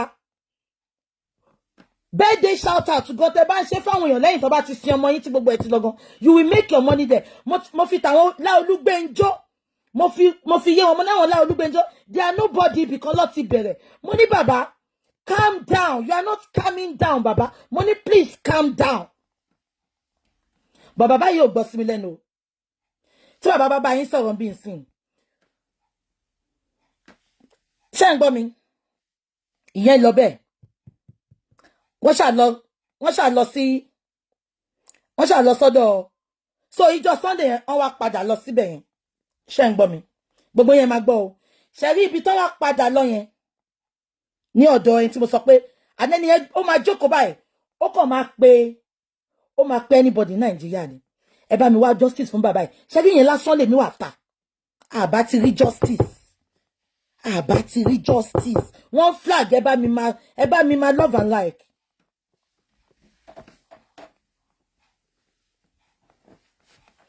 Ìjọ Sunday wọ́n ní kó padà síbẹ̀ ṣé ń gbọ́ mi ìgbà tó padà síbẹ̀ ní Sunday wọ́n wá rí pé ogun ayé wọn ò tí ì ṣẹ́ dáadáa ṣé ń gbọ́ wọ́n wá ní kó tún padà lọ síbẹ̀ yẹn lẹ́sẹ̀kẹsẹ̀ ṣé ń gbọ́ ìgbà tó ṣàbọ̀tà bàbá láwọn fẹ́ lọ ṣe ọdún lé pẹ̀lú àwọn family wọn adẹ̀sọ pé òkè sọ wọ́n ní kó lọ wípé sọ fún ẹnìyẹn o ìgbà tó bọ́tà lọ ń sọ fún àǹtí mi wá sọ pé òkè pé ìgbà wo ló máa padà wá ń gbà yẹn ẹ mọ̀ nǹkan tí bàbá sọ ẹni tí ogun ayé ò tí ì ṣẹ ṣé ẹni tó ní kó kọ́kọ́ lọbẹ̀ tó ti gba mọ́tò tí Wùnmí ti ń kà ó ti mọ̀ ẹ́ pé Ọlọ́run mú kọ́kọ́ jáde lára ẹni. Now ẹ̀gbọ́n mi ní báwọn ṣe bọ́ta bàbá lóun ò lọbẹ̀ o àǹtí mi wá bí wọ́n pé I'm not talking about what I did for him I'm still doing ṣé tí mo owó ta tún ti kó fún SAN ni ipe kó fi ṣe justice fún concerned citizen ṣé ń gbọ́ mi now ìgbà tó wá bọ́ta ẹ̀gbọ́n mi wá ń béèrè lọ́wọ́ bàbá pé bàbá ìgbà wo la máa padà lọ síbẹ̀ òun ò tí mọ̀ àǹtí ní ṣèbí ẹgbọ́n nǹkan tó sọ sí pé ká padà lọ pé àǹtí mi ò ní problem o bàbá ló ń tẹ̀lé lọ o ipe kó lè bá mi bójú tó wọn kí bàbá má ṣe mistake kó má lọ kọjá yẹn wọn bẹ̀ ṣó ti yé yín kò ṣe pé àǹtí mi ní problem bẹ́ẹ̀ o àǹtí mi lọ́mọ kékeré o wọ́n láti mú ọmọ yẹn dání lọ síbẹ̀ pẹ̀lú wọn àǹtí mi níṣẹ́ o ó láti put iṣẹ́ on hold ó láti put iṣẹ́ on hold bàbá lóhùn mọ́ òun ò lọ òun ò tí mọ́ mo dẹ̀ ní gbàtà tí sọmọ náà filẹ̀ ẹ jẹ́ kó lọ rí family ẹ̀ Monday Tuesday Wednesday ṣé ń gbọ́ mi mo wá ń pè ẹ̀gbọ́n mi dẹ̀ ti padà síbẹ̀ ní alẹ́ ọjọ́ ọdún gangan àǹtí mi ti padà síbẹ̀ lálẹ́ 25th lẹ́gbọ́n mi ti padà síbẹ̀ because wọ́n ní kó padà síbẹ̀ wìdí ò pé àwọn ti lọ síbẹ̀ pẹ̀lú ọmọ wọn wá ń dúró de bàbá Monday Tuesday Wednesday wọn ò rí bàbá àǹtí mi bá pè mí wọ́n sọ fún mi mo bá pe ẹ̀gbọ́n wọn dẹ̀ mọ̀ ń pa gbogbo ẹ̀ mo bá pe ẹ̀gbọ́n wọn mo ní báyìí ló ń ṣẹlẹ̀ mo ní tí bàbá ò bá lọ sí káàmpù yẹn ní alẹ́ yìí mo ní everything I'm gonna suspend it and I will come out and tell the world my truth mo ní ṣépè lọ ní kó lọ ṣẹ́ ń bẹ̀ ni mo ní ṣépè ni fún àǹfààní tara ẹni náà mo ní ṣàlẹ́ nǹkan tó dùn mí ni pé ẹn tó lọ rí yẹn mo ní ẹn tó lọ rí yẹn ló dùn èmi because téèyàn bá ti ń ṣe yàmàyàmà báyìí báwo lọ ṣe ojú wo lọ fẹ́ kàn fi wò wá ṣé ń gbọ́ now ẹ̀gbọ́n wa ní wọ́n máa lọ ṣé mo pé another 1 week lọ ní kọ́ ló ń bẹ̀ pé kán ṣe New Year's Eve ń bẹ̀ ẹn tó ní kọ́ padà lọ ó ní nǹkan tó rí náà bàbá ṣáà débẹ̀ yẹn padà wọ́n dé prayer camp yẹn padà ní wọ́n débẹ̀ níjọ́ Wednesday bó ṣe dé àǹtí mi ti lọ ó lọ bá wọn kíní kan ẹ máa gbọ́ ẹn tó ní kó lo ọ̀sẹ̀ kan ọjọ́ méjì làwọn máa lò ẹ máa gbọ́ o ọjọ́ méjì làwọn máa lò ọ̀nà àwọn máa kúrò ní Friday ẹ̀gbọ́n mi ní kí ló tẹ́ fẹ́ kúrò ní Friday òun níbi tóun fẹ́ lọ meanwhile ẹ̀gbọ́n mi ti sọ fún mi pé bàbá ti gbàgbé pé àwọn sọ fáwọn pé prophetess Kenny kí ló ń jẹ́ náà ibi tí bàbá ti lọ kọrin Sunday prophetess Kenny ti sọ fún wọn kó wá kọrin fóun bàbá ti sọ fún àǹtí mi ó ti gbàgbé àǹtí mi wá pè mí okay mo rí táwọn èèyàn sọ pé kò ń ṣojú lásán but ẹ lọ sí prayer land ibi tó tí gbogbo àjàgà máa ti jábọ́ no this is ojú lásán o because bàbá ó fẹ́ bá ẹ̀gbọ́n mi jà ìgbà tó yá ni ṣé ẹ̀gbọ́n mi Kẹ́hìndé Ọ̀ṣọ́bà God bless you bàbá ti gbàgbé pé àwọn ti sọ fún ẹ̀gbọ́n mi bí a week before pé Kẹ́hìndé Ọ̀ṣọ́bà ń kọ́ ó ní kóun wá kọrin church òun nǹkan tí bàbá ṣe mọ̀ ìtorí mo sọ fún bàbá pé máa suspend everything ṣé ń gbọ́ ló ṣe wá fúnjọ́ méjì yẹn then wọ́n tún wá probably torí ilé tó sọ pé wọ́n fẹ́ fún wọn ṣé ń gbọ́ mo ní bàbá tún fẹ́ lọ kọrin ní Kórè níbi tó ti ní kó wá gbàdúrà ẹjọ́ gbogbo kíní bàbá sì lè ṣe kí ló tí bàbá ò kọ́kọ́ wọ́n ní tí igi bá bẹ́ lugi torí ẹ̀ la máa ń gbé kúrò kí ló tí bàbá yóò tí ò kọ́kọ́ jẹ́ ká ṣe èyí tó important so gbogbo èyí tẹ́yìn ṣẹ̀ṣẹ̀ ń gbé kiri Sunday yẹn èmi ti mọ̀ ẹ́pọ́n fẹ́ lọ kọrin bẹ̀ but I can't stop him ẹbí ìtọ́rọ̀ ẹ̀ ló ṣe ń bí mínú ìgbà tí boss rat yẹn sọ pé wọ́n control ẹ̀ tí n bá control bàbá kò ṣó máa mi lè control ẹ̀ because he is an adult ìgbà tá tí dẹ̀ sọ pé ìtorí ẹ̀ ló ibi tó ní kó wà lọ́sẹ̀ kan tó tún ti fún dádì yẹn ló fún wọn lówó ọ̀sẹ̀ kan yẹn another ọ̀sẹ̀ kan pé kó fi gba everything àtóúnjẹ àti gbogbo ẹ̀ ṣé ń gbọ́ ọjọ́ méjì péré lọ́lò wọ́n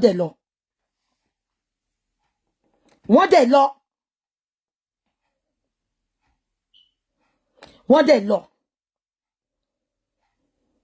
ṣẹ́rí Sunday yìí ló jẹ́ kán lọ bá àwọn dádì yẹn padà kán wá bá wọn ṣe everything gbogbo nǹkan tó fẹ́ ṣe fún wọn kán ṣe kí gbogbo wa dẹ̀ ká dẹ̀ dúpẹ́ pé gbogbo ìjà tẹ́mi jẹ́ ń jà fún bàbá yìí ni pé tó bá tiẹ̀ wá gba justice tí ò bá gbà kó wà settled kó má wojú ẹnì kankan kó tó jẹun wọ́n ti bèrè pé kí ló fẹ́ ṣe ìgbà tó bí bàbá tí mo bí bàbá pé ìgbà tí a ṣe 3-way call tí mo ní ẹ bá gbọ́ o wọ́n ní wọ́n bí bàbá pé kí ló fẹ́ ṣe business wo ló fẹ́ ṣe ẹ mọ̀ business tí bàbá láwọn fẹ́ ṣe bàbá láwọn fẹ́ kọ́ church mo ní bàbá ṣe fẹ́ gbọ́ kò sí ẹni tó máa dáwọ́ kò sí ẹni tó máa fún yín lówó kẹ́ lọ fi kọ́ church Ọlọ́run ò pè yín ẹ̀yin lẹ pera yín gbogbo ẹni church yẹn gbàgbé ẹ̀ mo ní kò sí ẹni tó máa fún yín lówó kẹ́ lọ fi kọ́ church mo ní ẹni tó lọ́run bá pè àwọn èèyàn á rí àmì Ọlọ́run lára ẹ̀ àwọn èèyàn ló máa wá kọ́ church fún mo ní jẹ́ ń sọ fún yín 99% of half of the pastors àwọn èèyàn ló máa kọ́ church fún wọn single-handedly ló máa kọ́ church ní bàbá carpenter ni mo ní ẹ lè ṣe in a big way kẹ́ máa ta furnitures kẹ́ máa ta bedroom furnitures you can start from there mo ní you can start from there then nínú owó yẹn tẹ́ bá ń rí èrè tó bá yẹ pé Ọlọ́run pè yín ẹ lọ wá fi kọ́lé ẹ lọ fi kọ́ church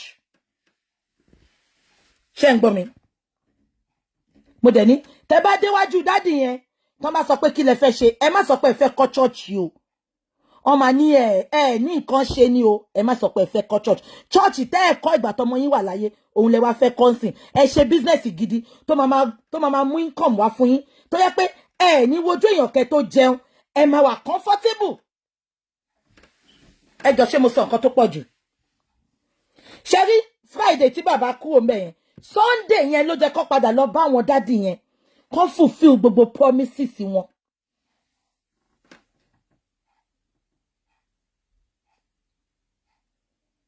Wọ́n máa rí wọn mọ́ nsìn yìí. Mi ìdẹ̀wá so bó ṣe sọ pé wọ́n ti lọ yẹn. Meanwhile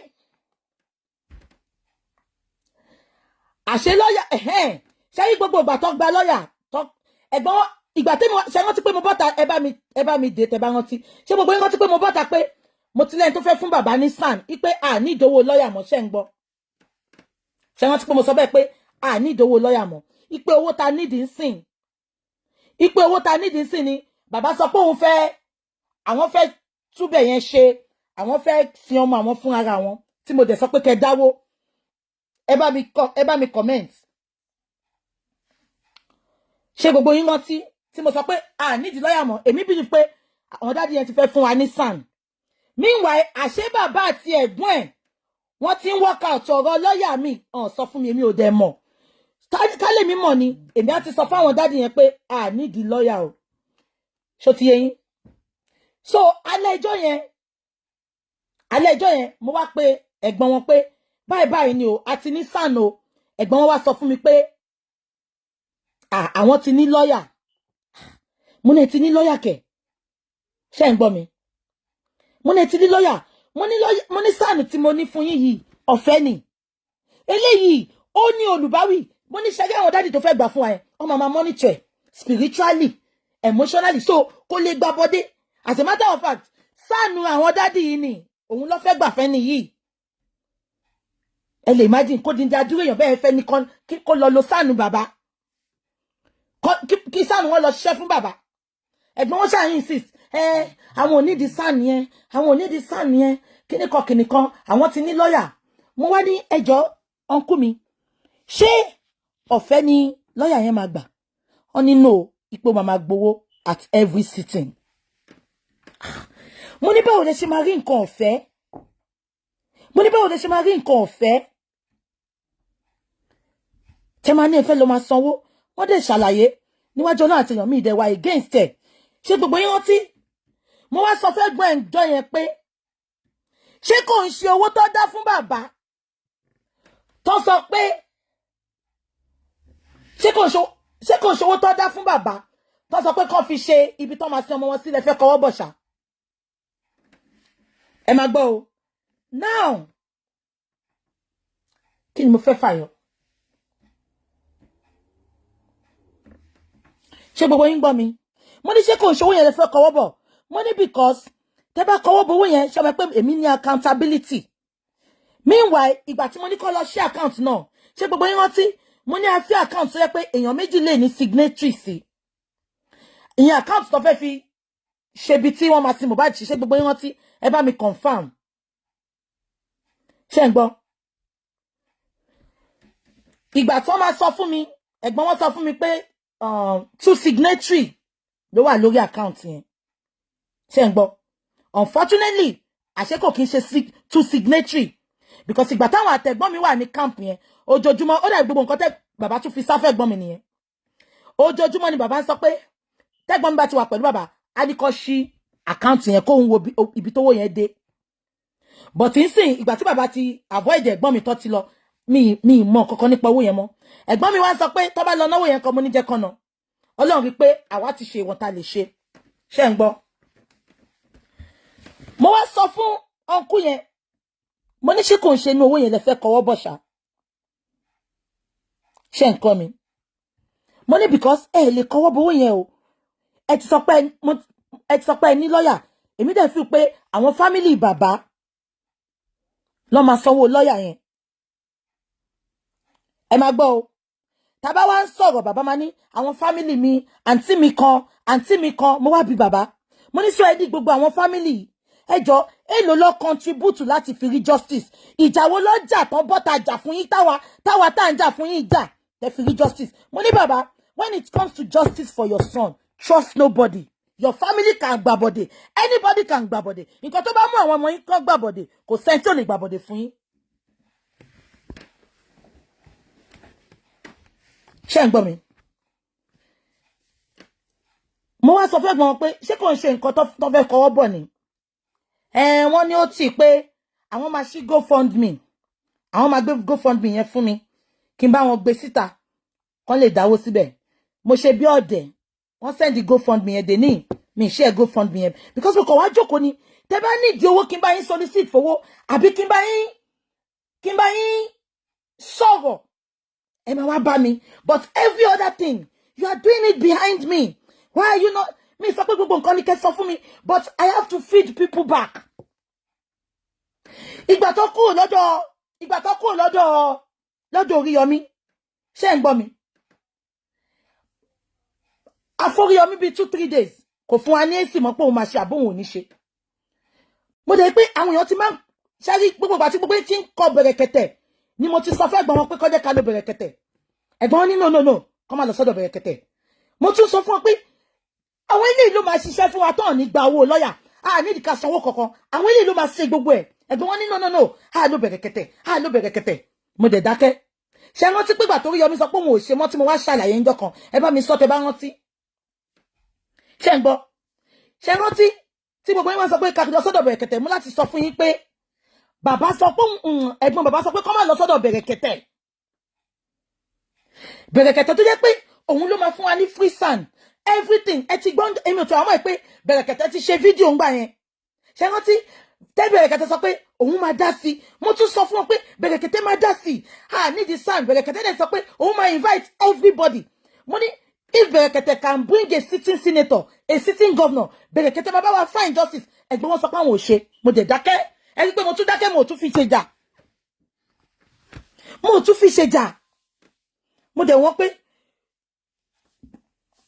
mo dẹ̀ wọ́n tèmi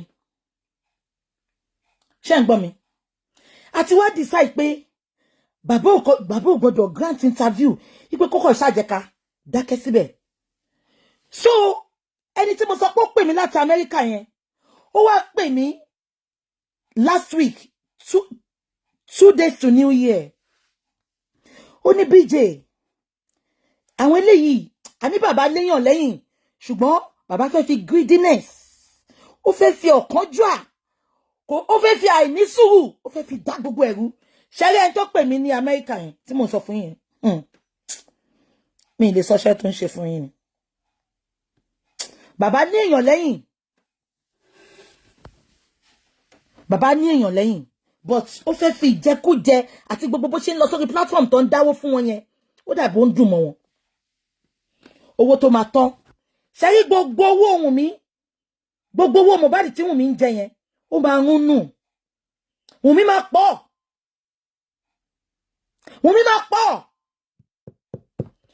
àwọn wá ń sáré fìrí pé kẹ má bá wo ọwọ́ Wùnmí kẹ má bá wo tọrọ jẹ ẹ wá ń ṣe bó ṣe wùn yín ẹ wá ń bá mi sọ pé ìwà bàbá ni bàbá ń wo ẹ gbàgbé ẹ I have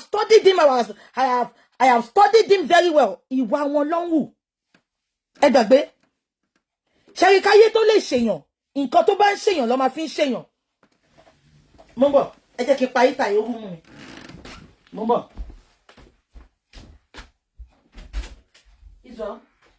Israel, can you please off the heater and switch the bathroom lights off, please? Turn off the heater. I'm having a headache now. Oh shit. Ẹsẹ̀ mi, ẹ má bínú ẹ̀yin tèmi. Ṣé ń gbọ́ mi?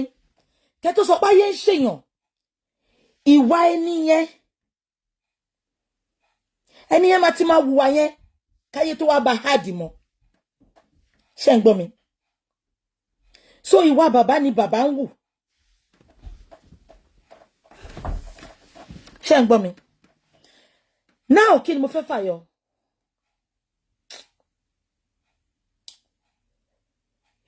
Ẹ mọ̀ gbà tí mo gbé voice síta yẹn náà, tí mo gbé voice Wùnmí síta. Wọ́n bá mi jà, wọ́n bá sister mi jà. Sister mi ni bàbá send ẹ̀ sí tí bàbá send ẹ̀ sí mi. Tẹ́ bá rí bí ó ṣe jàǹjọ́ yẹn, mo fẹ́ lè sọ pé mo dá sí mọ́. Ṣùgbọ́n mo tún gbé sára. Tẹ́ bá rí bó ṣe bá mi jà, voice Wùnmí ta gbé síta yẹn.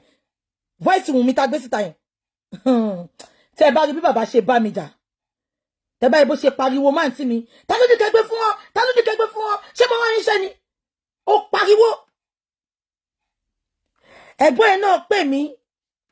èmi ò bá ti má gbé síta wọ́n fẹ́ fi ṣe evidence mo ní evidence wèrè wo mo ní evidence tẹ́ tọ́lọ́pàá ò rí fún yín láti jọ́ yìí mo ní tí n bá gbé síta báwo ló ṣe fẹ́ fún wọn mọ́tò tí n bá gbé síta báwo làwọn èèyàn ṣe fẹ́ mọ orí èèyàn tí Wùnmí jẹ́ tẹ́ bá rí gbogbo backlash tí máa ń gbà bó ṣe mo bọ́ta ṣe rí màá tún ìbọ́ta màá tún sọ̀rọ̀ màá tún gbèjà màá tún sọ̀rọ̀ Mohbad mo ní ká lẹ́yìn lẹ wà ní shoes mi ṣẹ́ ẹ ti drop ṣé ń gbọ́ mi now kí ni mo wá fẹ́ fàyọ so látijọ́ yẹn àti bí 3-4 days àdà fún yín ṣé wọ́n pé mi ò mọ̀ pé èmi ò kí ló tún wá ṣẹlẹ̀ náà so bàbá ti kúrò ní prayer center yẹn mo dẹ̀ ti ní káàntì má pè mọ́ ipe kán má worry ipe kán fi sílẹ̀ kó máa lọ I have had enough so bí ṣe ń sọ lọ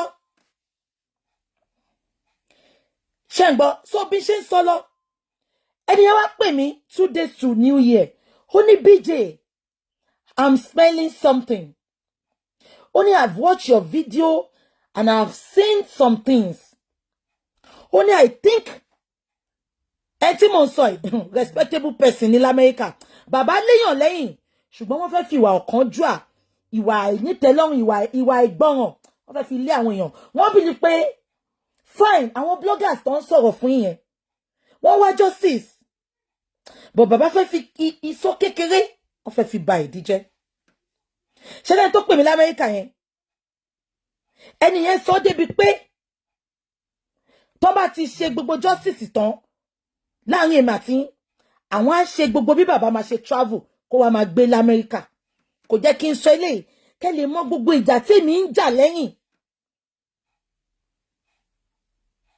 ó ní anything tó bá fẹ́ ṣe bó jẹ́ carpentry work ẹni bó jẹ́ fẹ́ further láti lọ sí school láti gbóyìnbó díẹ̀ láti ṣe anything because ẹni àtàwọn ọ̀rẹ́ ẹ jẹ́ kí n sọ fún yín àwọn ọ̀rẹ́ ò ń ṣe ọmọ Nàìjà American gidi ni wọ́n but ẹni yẹn lọ kó wọn jọ láti dúró tì wọ́n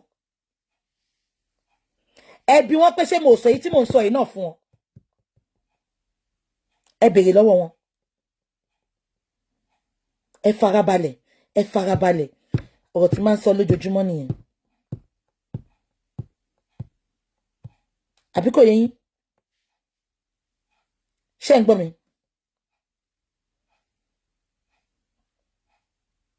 ṣé ń gbọ́ mi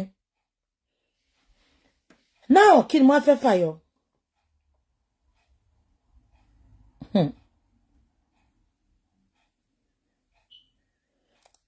ẹ̀yin tẹ́ bá tú so ẹni yẹn wá pè mí sorry ẹni yẹn pè mí ní 2 days before New Year ó ní BJ òun ti rí pé something is happening please can we call a solicitor ń bọ̀ ó ní please ń bọ̀ ó ní please if you know any barrister in Nigeria I will pay I want us to seek an advice money what advice ó wá sọ fún mi pé bóun ṣe ń wo àwọn family ẹni tí mo sọ yóò mọ Mohbad rí o Nigeria ni kò dé Nigeria rí o àwọn Americans ni ọ̀rẹ́ ṣé ń gbọ́ mi but ó lóun kàn mọ́ for one reason Mohbad òun máa ń ronú Mohbad gan ó dàbí blood òun ni ṣé ń gbọ́ mi ó ní ó dàbí blood òun ni ṣé ń gbọ́ mi ẹni wá lòun wò nǹkan kan ó ní kí n pé tí n bá mọ ní barrister Nàìjíríà pé ká pè wọ́n pé ṣó possible ká ja ìjà yìí as concerned citizen dan ká máa ní sùúrù fún bàbá ẹ̀ ká máa ní torí bàbá no ó ní BJ please I want us to leave both families I can see they don't want justice can we just concentrate on our justice as a citizen of Nigeria money okay let me call the barrister now we will make a 3-way call because emi mo fari lọ́wọ́ olórí be ṣe rí mi yo money let me make a 3-way call so that we can ask him together mo dey put call through a dẹ̀ ní 3-way call lady tó wà l'Amẹ́ríkà yẹn ó béèrè gbogbo ṣé ń gbọ́ lady yẹn béèrè gbogbo nǹkan ta ní béèrè. The son said, and I quote, only yes, we can fight for justice. Only we can fight for justice as a concerned citizen. Only we can fight for justice as a concerned citizen. We don't have to involve the family. Money, are you sure, sir? Only yes.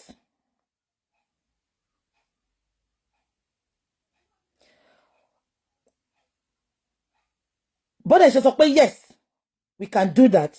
Shengbo, esekese. This lady sent 1 million. Enti mo baba Mohbad ri. Shengbo mi sha. 1 million. Lo sent. Ni wọ́n sent. Ipe agbọ́dọ̀ kọ́kọ́ mọ̀ pa inquest. Agbọ́dọ̀ kọ́kọ́ mọ̀ pa agbọ́dọ̀ ṣe báyìí. Mi fẹ́ sọ gbogbo ẹ̀ fún yín. Òun ló ṣe gbéra leni lọ sí Ìkòròdú. Tán lọ find out. Tí mo ṣe bọ́ta wá sọ fún yín pé baba Mohbad kan ló ń dá inquest dúró. The reason is best known to the inquest, and we are going to take it up from there. 1 million. That is something here. Èèyàn tó ti ṣe àwọn iṣẹ́ kan tó ti ṣe àwọn iṣẹ́ tí mo ti rí ni. So eléyìí ò ń ṣe lọ́yà tó fẹ́ gbàbọ̀dè àbí lọ́yà tó mọ̀ yálà yẹ nìkankan rí. So gbogbo ẹ̀yin tẹ́ sọ pé má fi bàbá sílẹ̀. This is not about baba. This is about Mohbad.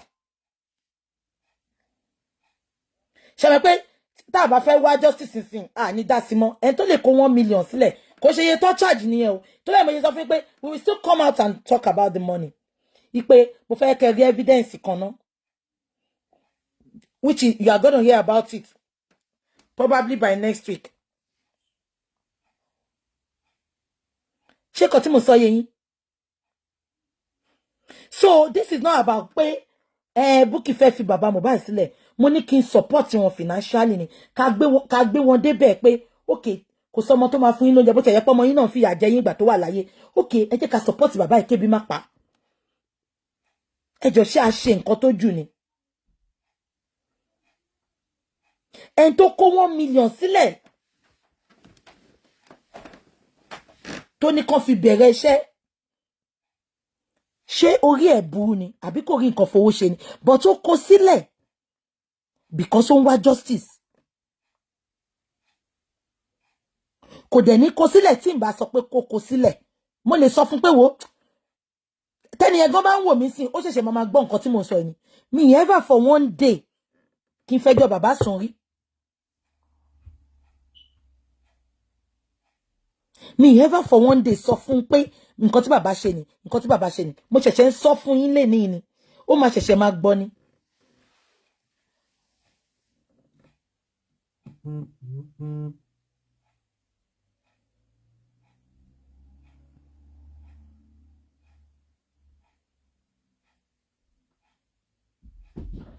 Wọ́n ṣẹ̀ṣẹ̀ máa gbọ́ ni.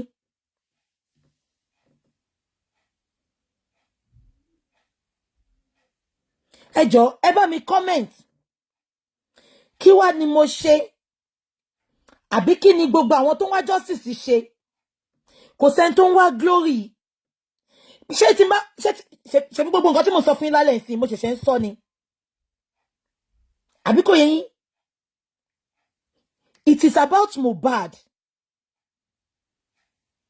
It is about Mohbad. It is not about the family. Èmi kàn wò pé ṣé mo bí bàbá yẹn ṣe sọ̀rọ̀ ńjọ́ yẹn pé ó ń fi ìyà jẹ àwọn ó ń ṣe kíní kan mo fi ní okay. Mama support bàbá yìí.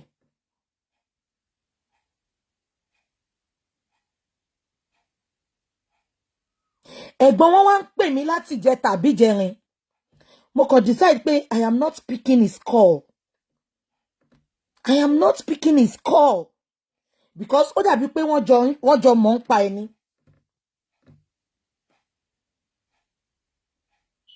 I can't do it alone. I'm not stopping you to talk to anybody. But try to listen. ẹ jọ̀ọ́ bá mi comment ṣé mo try tó